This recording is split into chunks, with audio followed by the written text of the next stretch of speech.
প্রিয় দেশবাসী, কিশোর কিশোরী, তরুণ তরুণী, ছাত্রছাত্রী, নারী পুরুষ, নবীন প্রবীণ, আপনাদের সবাইকে আমার আন্তরিক সালাম ও অভিবাদন।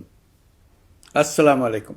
আজ আপনাদের সামনে উপস্থিত হয়েছি এক অতি তাৎপর্যপূর্ণ, ঐতিহাসিক ও ভবিষ্যৎ নির্ধারক মুহূর্তে।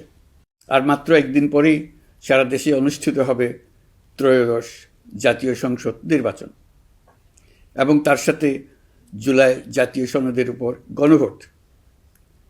সারা জাতির বহু বছরের আকাঙ্ক্ষার দিন।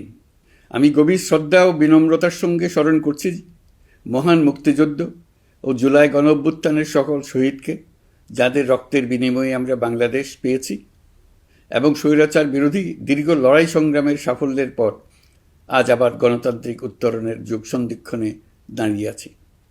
আপামর জনগণের, বিশেষ করে জুলাইয়ের যোদ্ধাদের আত্মত্যাগ ছাড়া এই নির্বাচন, এই গণভোট কোনোটিই সম্ভব হতো না।